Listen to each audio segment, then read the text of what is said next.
Okay, we'll do an update on uranium here, focusing on CCJ first. And the first thing I'll say is the disclaimer, same as the update from last week. So this is April 29th, Friday night, another full weekly candle. This is also the monthly close for April. So we have the full monthly candle for April, the first monthly candle of Q2. So also important to note that next week starts the first new monthly candle that's going to diverge from the quarterly candle, right? So you could have a situation where the new monthly candle is green, but the quarterly candle is still red, or vice versa, etc. So you end up getting a net new signal.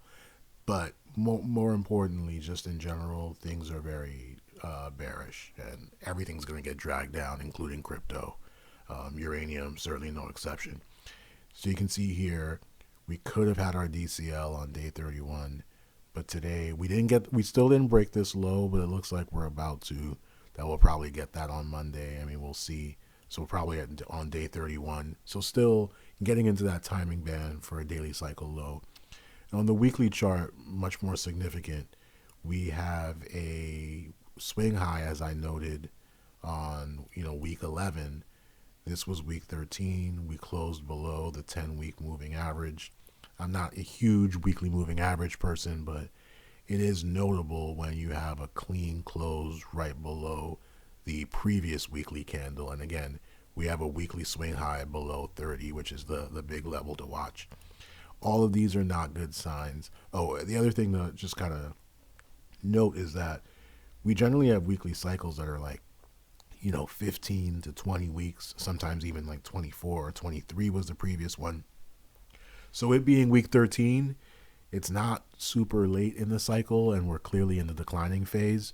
So a lot of room to fall. So I would get out of the way. And lastly, the monthly candles, very important. Again, this is we've got our April close. It's also incredibly important to note that this is month 25 coming out of that COVID low, right? So we coming out of the COVID low, we've had this like rocket shot, right? This is like maybe a 200 or 300% increase or something like that.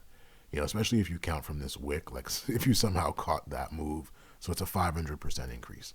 This thing needs to cool off. It's going to cool off, and so this could be some kind of 3-year cycle high, right? If that were the case and we were going to have a 36-month cycle, that would mean we get our low on somewhere around March 2023.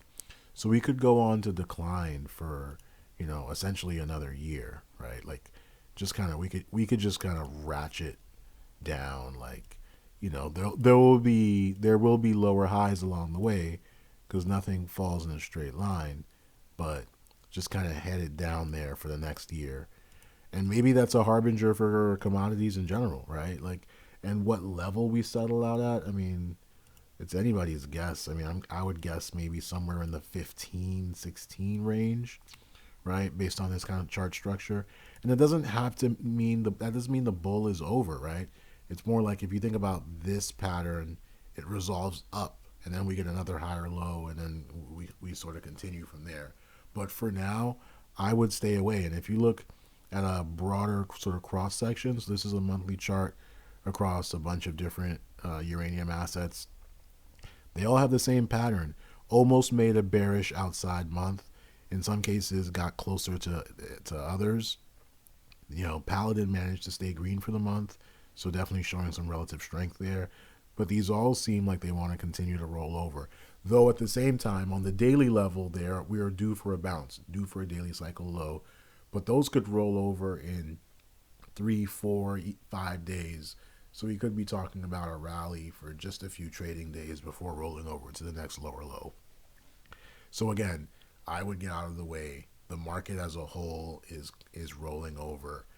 I'd say it's too late to short because again, we're in the timing band for a short squeeze, but it's a stay out of the way kind of moment, I would say.